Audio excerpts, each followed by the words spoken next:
welcome our next fantastic speaker. That is Andrea Wen.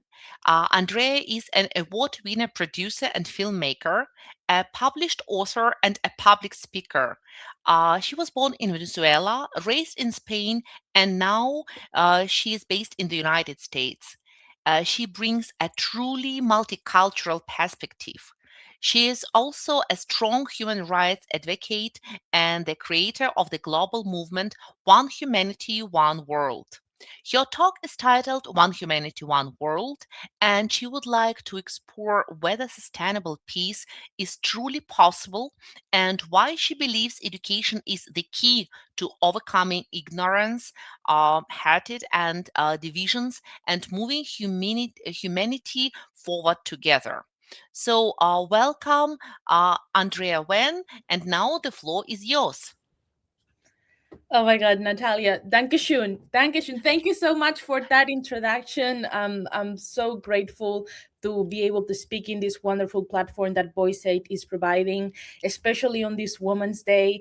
And I have to say that it's not just Women's Day. I also want to shout out to all women in all the industry, but especially to mothers, because even though I'm not a mother, I am a daughter, and we are all children of an incredible woman, and women's are our first teachers, our first gurus, right? And I would really like to share my presentation if that's oh, perfect, thank you so much. So I'm here talking, representing not just One Humanity, One World, that's what OHAO stands for, but also representing our collective in Clystar.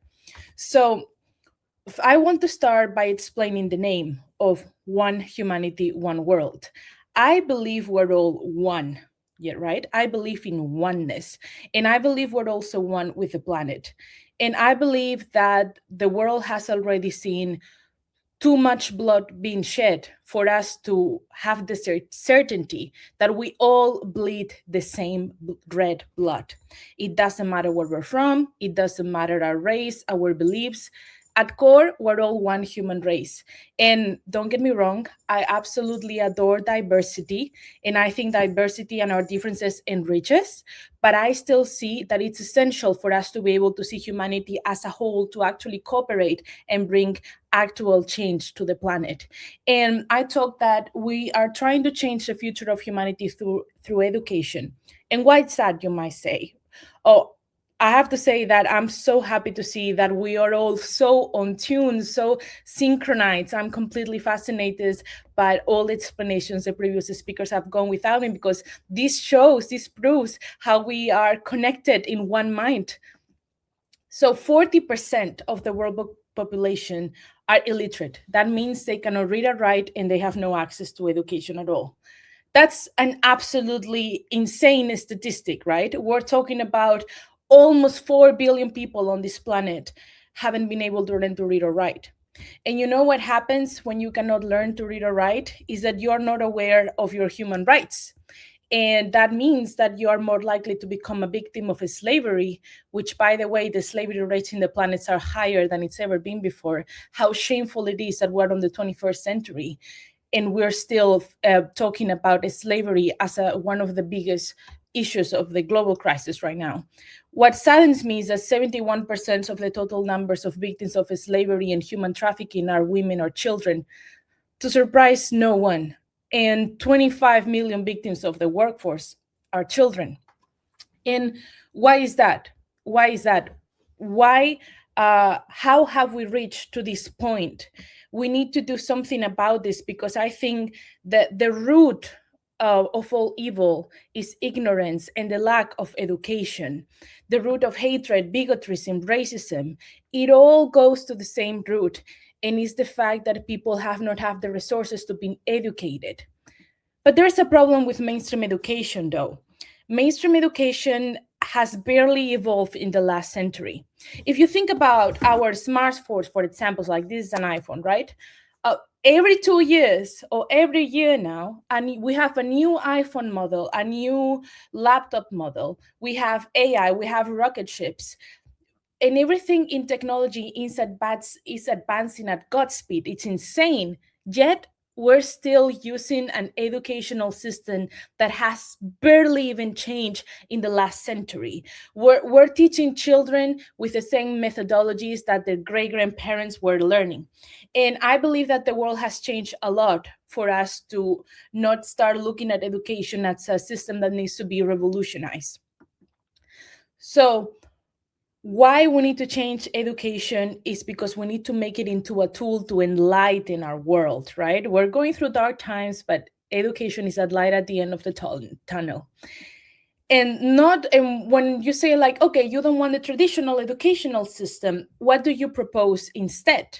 Well, there's something called holistic education, and I'm sure a lot of anyone that is interested in education and educational curriculums have heard about holistic education before. In holistic education, learning math, languages, science, history, that's all really important to be taught. But it's also important to learn the true evolutionary meaning of peace and who we are and how to have a healthy relationship with the world that is around surrounding us, right?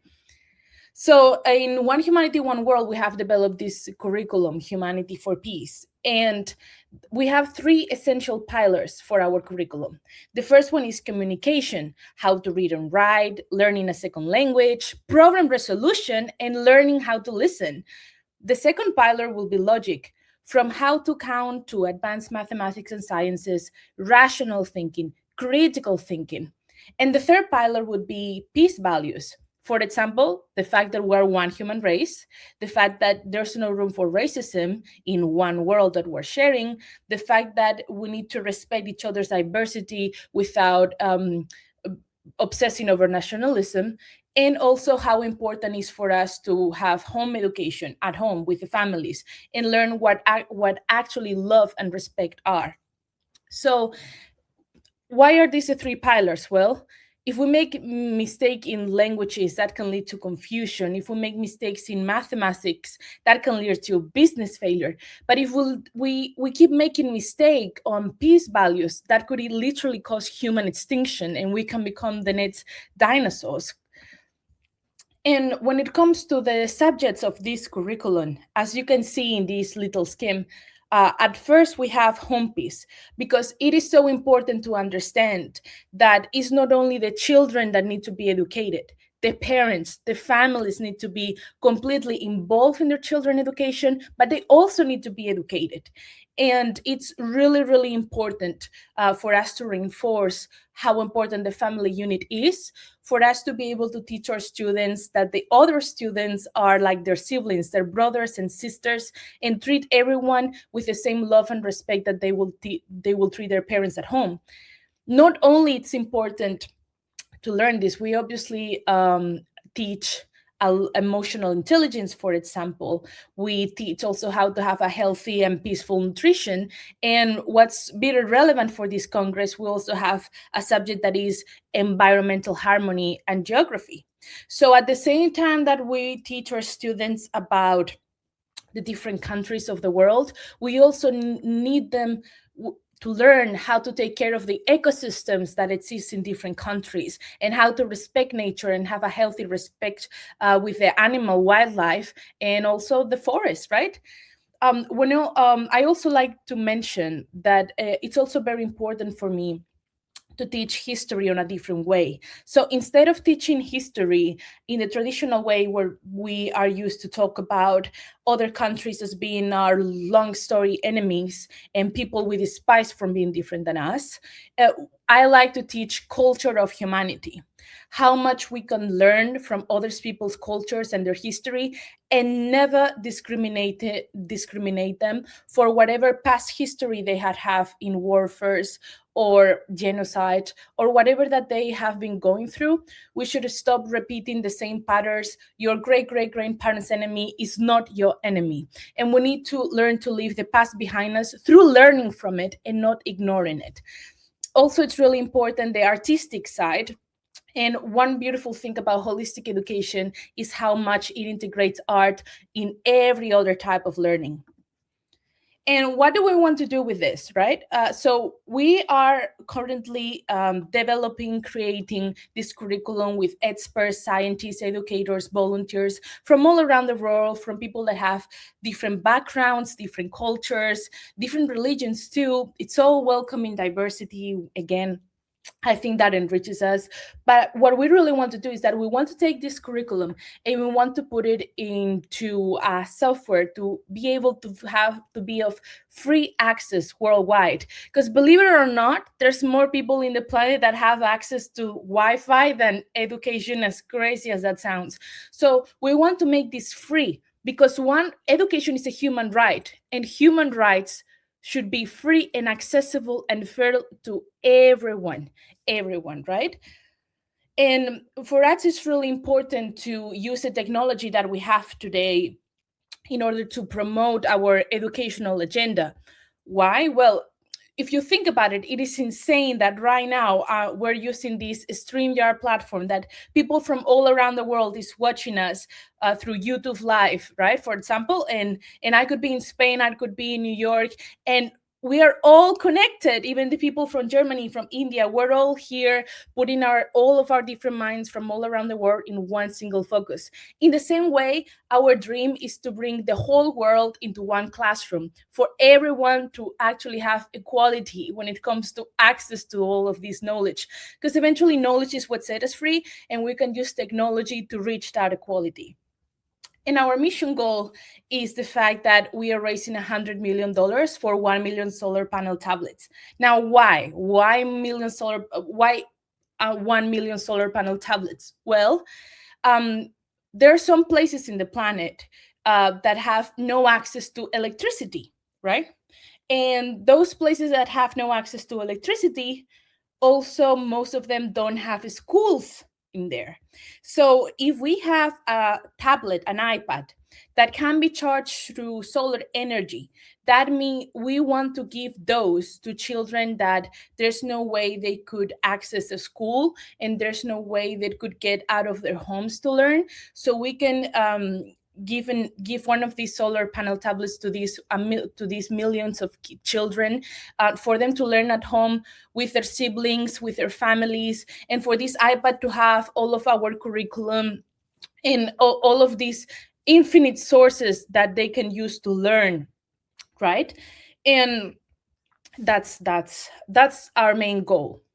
Now, you may say, oh my God, $100 million sounds like a lot of money, right? So, how do you plan to get that? Obviously, we're not planning to get this just through funding and donations. We're also planning to fund it through our partners strategy. So, I want to tell you guys about our collective. Our collective is a global alliance of artists, artisans, and activists. And they operate too with a holistic model. What they do is that they use art, entertainment to make business, create money, and then use that money to fund charity projects. Charity projects like the One Humanity, One World educational curriculum. And that's why we're always open to collaborate. Our collective has a worldwide network of people that are experts in different industries, different areas all around the world that work together to keep creating business opportunities and to keep creating money so we can put it into good causes, so we can actually make this happen. And I just wanted to say that it's really, really important to not lose our hope in the future. And we are building the future in the present. Okay. So I believe that the present is the most important time frame. Okay. What we can do now, because everything that we're doing now, today, at this moment, is what is creating that future simultaneously, right? And there's not as much as we can do to the past, but something that we can do today is to keep putting our devotion and our hopes not just in the children and the future generations, but also in the youth, the teenagers, and everyone that is going to become a future leader. We need to become wise figures for them, role models and examples through our actions and not just through our words. I love that the previous speakers have quoted Gandhi. Gandhi is like one of my biggest icons. Be the change you want to be in the world.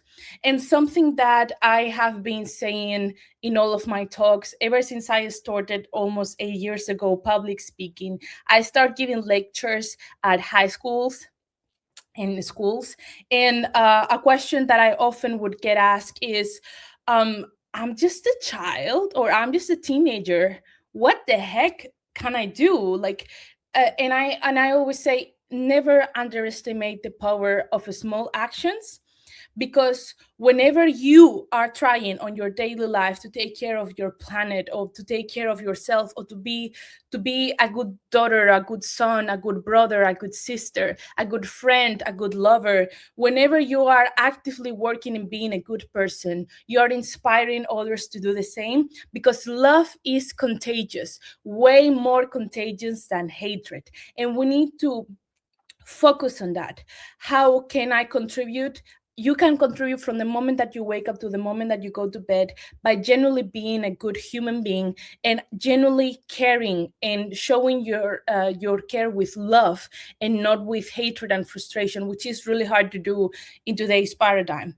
But that's been my presentation. Now I would like to stop sharing my screen, and I want to say once again that I'm really, really grateful that you guys have shared your platform with me. I really appreciate that, and I'm always open to collaborate and learn from all of you and everything that you guys are doing. This Congress has been so inspired to also see from an audience perspective. That's been all from me. Thank you so much.